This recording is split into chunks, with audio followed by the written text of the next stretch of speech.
आप देख रहे हैं अल्फा डिफेंस हिंदी में आपका स्वागत है। आज के इस वीडियो में हम लोग बात करेंगे रशियन Su-34 के बारे में और समझने की कोशिश करेंगे कि रशिया यूक्रेन कॉन्फ्लिक्ट के दौरान जो रशियन Su-34 गिराए गए हैं उससे भारतीय वायुसेना क्या सीख सकती है। लेकिन इस एनालिसिस को शुरू करने से पहले आइए देखते हैं इस वीडियो को।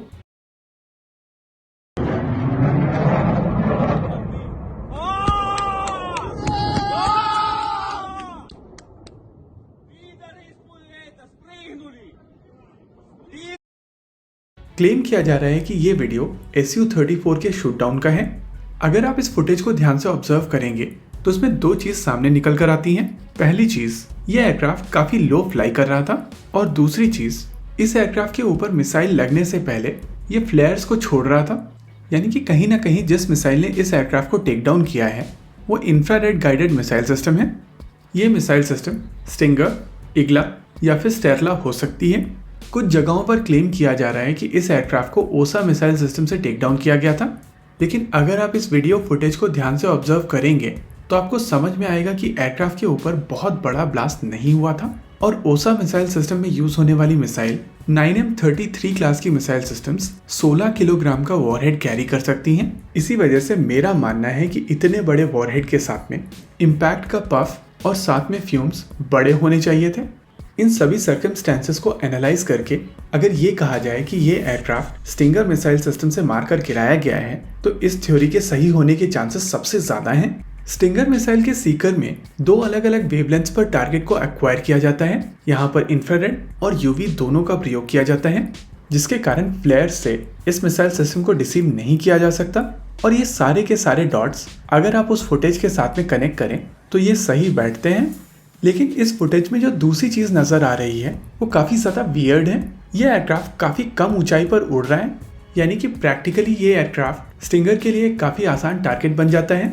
और कहीं ना कहीं यही कारण है कि रशियन एयरफोर्स के इस एयरक्राफ्ट को यूक्रेनियन फोर्सेस टेक डाउन कर पाई। इसके अलावा रशियन एयरफोर्स Su-34 के साथ में डम बॉम्ब्स यानी कि अनगाइडेड बॉम्ब्स का प्रयोग कर रही है और ये चीज एक्सप्लेन करती है कि क्यों यह एयरक्राफ्ट इतनी कम ऊंचाई पर उड़ रहा है। ऐसा नहीं है कि रशिया के पास में गाइडेड बॉम्ब्स नहीं है या फिर उनके Su-34 precision guided munition carry नहीं कर सकते हैं, लेकिन रशियन फोर्सेस की तरफ से काफी हैवी नंबर में अनगाइडेड बॉम्ब्स का प्रयोग किया जा रहा है। इसके पीछे दो कारण हो सकते हैं। शायद रशियन इन्वेंट्री में गाइडेड बॉम्ब्स का नंबर कंपैरेटिवली कम हो और रशियन फोर्सेस इन बॉम्ब्स को कॉन्फ्लिक्ट में आगे एस्केलेशन के हिसाब से यूज करें। और दूसरा एंगल कॉस्ट हो सकता है। गाइडेड बॉम्ब अनगाइडेड बॉम्ब्स की तुलना में काफी महंगे होते हैं और क्योंकि रशियन ऑब्जेक्टिव पॉइंट बॉम्बिंग की जगह पर कारपेट बॉम्बिंग और एरिया बॉम्बिंग है, उस हिसाब से ये डम बॉम्ब एक काफ़ी ज़्यादा कॉस्ट इफेक्टिव सोल्यूशन हो सकते हैं। लेकिन ये कॉस्ट इफेक्टिव सोल्यूशन बहुत ज़्यादा रिस्क के साथ में आता है। डम बॉम्ब्स में कोई भी गाइडेंस मैकेनिज्म नहीं होती है और इसी वजह से इन बॉम्ब्स को प्रिसीशन के साथ में डिप्लॉय करने के लिए एयरक्राफ्ट को काफ़ी कम ऊंचाई पर उड़ना पड़ता है। और कहीं ना कहीं यही कारण है कि रशियन एयरफोर्स के Su-34 man portable stinger missile system के आसानी से टारगेट बन रहे हैं। यूक्रेन की तरफ से क्लेम किया गया है कि रशियन एयरफोर्स के दो Su-34 और एक Su-30 उनकी तरफ से मार के गिराए गए हैं। इसके अलावा कुछ Su-24 भी मारे गए हैं। लेकिन हम सब जानते हैं कि Su-24 डर्टी जॉब के लिए हैं। ये एयरक्राफ्ट स्लो और लो फ्लाई करते हैं और इनका मेन काम क्लोज एयर सपोर्ट प्रोवाइड करना है। काफी हद तक ये एयरक्राफ्ट एक स्टिंगर मिसाइल खाकर भी अपने डेस्टिनेशन तक वापस जा सकता है। इस कॉन्फ्लिक्ट के दौरान भी हम लोगों ने एक ऐसा केस देखा है जहां पर Su-24 के ऊपर एक स्टिंगर मिसाइल आकर लगती है और यह एयरक्राफ्ट फिर भी उड़ता चला जाता है। लेकिन Su-34 और Su-30 के ऊपर स्टिंगर पड़ना भारतीय वायुसेना के लिए एक चिंता का विषय हो सकती है। भारतीय वायुसेना लगभग 270 के आसपास Su-30 MKI ऑपरेट करती है और भारतीय वायुसेना का ये विमान काफी हद तक अपने रशियन कजिन्स की ही तरह उसी तरीके की एरोडायनेमिक परफॉर्मेंस के साथ में आता है।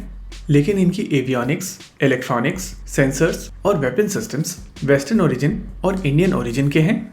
इस पॉइंट ऑफ व्यू से कहा जा सकता है कि भारतीय वायुसेना के Su-30 MKI अपने रशियन कजिन्स से टेक्नोलॉजी के हिसाब से बेहतर हैं। लेकिन क्या ये एयरक्राफ्ट स्टिंगर जैसी मिसाइल सिस्टम से बच सकते हैं? इसका आंसर थोड़ा कॉम्प्लिकेटेड है। Stinger missile system infrared guidance के साथ में आती है और ये दोनों बैंड IR और UV में ऑपरेट कर सकती है। ये मिसाइल सिस्टम पूरी तरीके से एक पैसिव सेंसर के साथ में आती है, यानी कि ये मिसाइल सिस्टम किसी भी प्रकार का रेडिएशन एमिट नहीं करती है और इसी वजह से इसको रेडार वार्निंग रिसीवर से पकड़ा नहीं जा सकता। इस तरीके की मिसाइल सिस्टम्स के लिए जो सेंसर यूज किया जाता है उसका नाम है मिसाइल अप्रोच वार्निंग सिस्टम।